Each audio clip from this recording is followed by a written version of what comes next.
Sixth chapter. The Marriage of Devyani. One warm afternoon, pleasantly tired with sporting in the woods, Devyani and the daughters of Vrishaparva, king of the Asuras, went to bathe in the cool waters of the sylvan pool, depositing, depositing their garlands on the bank before they entered its waters. A strong breeze blew their clothes together into a huddled heap, and when they came to take them up again, some mistakes naturally occurred. It so happened that the princess Sarmishta, the daughter of the king, clad herself in Devyani's clothes. The latter was vexed and exclaimed half in jest at the impropriety of the daughter of a disciple wearing the clothes of the master's daughter. These words were spoken half in jest, but the princess Sarmishta became very angry and said arrogantly, "Do you not know that your father humbly bows in reverence to my royal father every day? Are you not the daughter of a beggar who lives on my father's bounty? You forget I am the royal race which proudly gives you, while you come of a race which begs and receives, and you dare speak thus to me." Sarmishta went on, getting angrier and angrier as she spoke till, working herself up into a fit of anger, she finally slapped Devyani on the cheek and pushed her into a dry well. The Asurab's maidens thought that Devyani had lost her life and returned to the palace. Devyani had not been killed by the fall into the well, but was in a sad plight because she could not climb up the steep sides.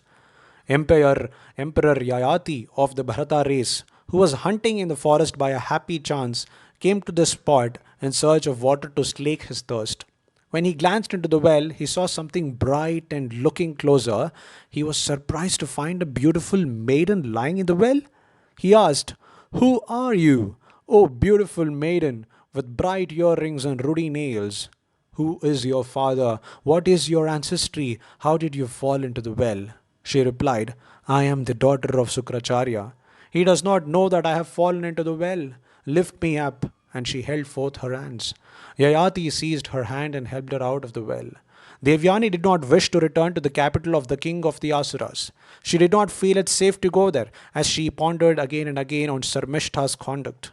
She told Yayati, "You have held a maiden by her right hand, and you must marry her. I feel that you are in every worthy to be my husband." Yayati replied, "Loving soul, I am a Kshatriya and you are a Brahmana maiden.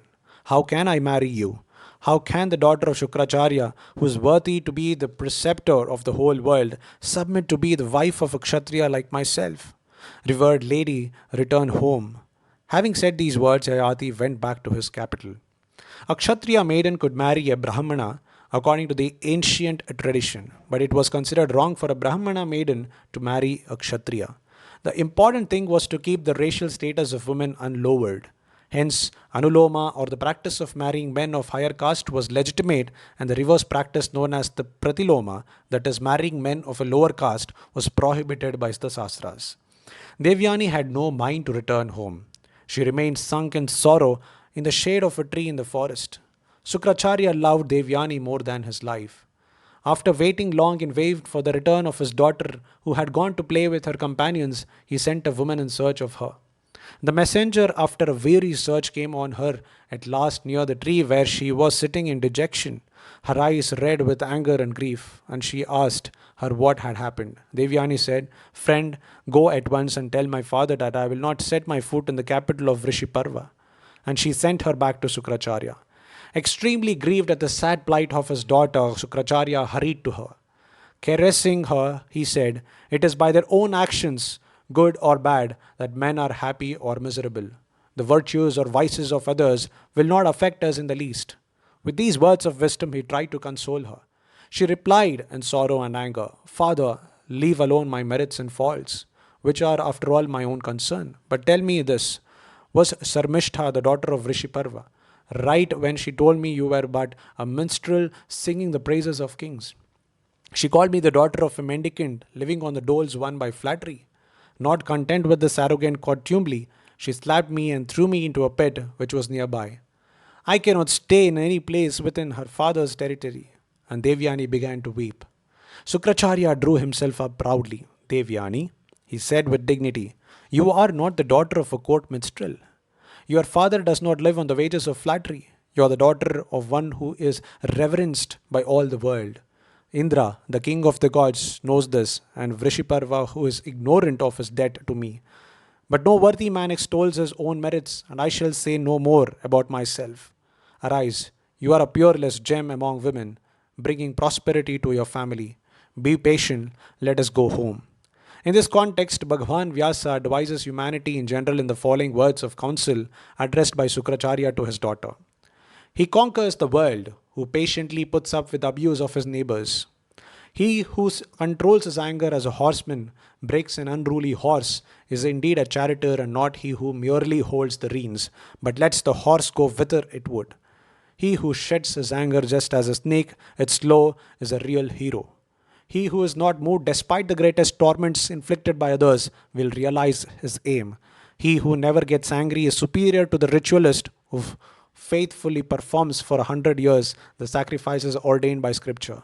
Servants, friends, brothers, wife, children, virtue, and truth abandon the man who gives way to anger. The wise will not take the heart the words of boys and girls. Devyani humbly told her father, I am indeed a little girl, but I hope not too young to benefit by the great truth taught by you. Yet, it is not proper to live with persons who have no sense of decency or decorum. The wise will not keep company with those who speak ill of their family. However rich they may be, the ill mannered are really the veritable chandalas outside the pale of caste. The virtuous should not mix with them. My mind is ablaze with the anger aroused by the taunts of Vishiparva's daughter. The wounds inflicted by weapons may close in time. Scars may heal gradually, but wounds inflicted by words remain painful as long as one lives.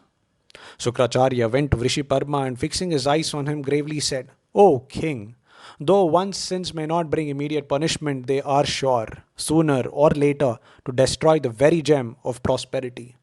Kacha, the son of the Brihaspati, was a brahmacharin who had conquered his senses and never committed any sin. He served me with fidelity and never strayed from the path of virtue. Your attendants tried to kill him. I bore it. My daughter, who holds her honor high, had to hear dishonoring words uttered by your daughter. Besides, she was pushed into a well by your daughter. She cannot any more stay in your kingdom. Without her, I cannot live here either. So I am going out of your kingdom. At these words, the king of the Asuras was sorely troubled and said, I am ignorant of the charges laid at my door. If you abandon me, I shall enter fire and die. Shukracharya replied, I care more for the happiness of my daughter than for the fate of you and your Asuras, for she is the one thing I have and dear to me than life itself. If you can appease her, it is well and good, otherwise I go. Vrishiparva and his retinue went to the tree under which Devyani stood and they threw themselves at her feet in supplication.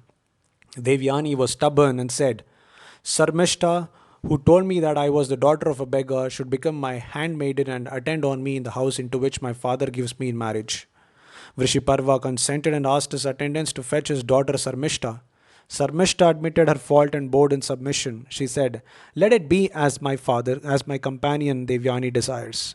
My father shall not lose his preceptor for a fault committed by me. I will be her attendant. Devyani was pacified and returned to her house with her father. On another occasion also Devyani came across Yayati. She repeated her request that he would take her as his wife since he had clasped her right hand. Yayati again repeated his objection that he is a Kshatriya, could not lawfully marry a Brahmana. Finally, they both went to Sukracharya and got his assent to their marriage. This is an instance of the Pratiloma marriage which was resorted to on exceptional occasions. The Shastras no doubt prescribe what is right and forbid what is wrong, but a marriage once effected cannot be made invalid. Yayati and Devyani spent many days in happiness. Sarmishta remained with her as an attendant. One day Sarmishta met Yayati in secret and earnestly prayed to be taken also as his wife. He yielded to her prayer and married her without the knowledge of Devyani. But Devyani came to know of it and was naturally very angry.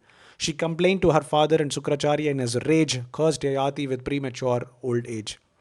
Yayati, thus suddenly stricken with age in the very prime of his manhood, begged so humbly for forgiveness that Sukracharya, who had not forgotten Devyani's rescue from the well, at last relented. He said, O king, you have lost the glory which is youth. The curse cannot be recoiled, but if you can persuade anyone to exchange his youth for your age, the exchange will take effect. Thus he blessed Yayati and bade him farewell.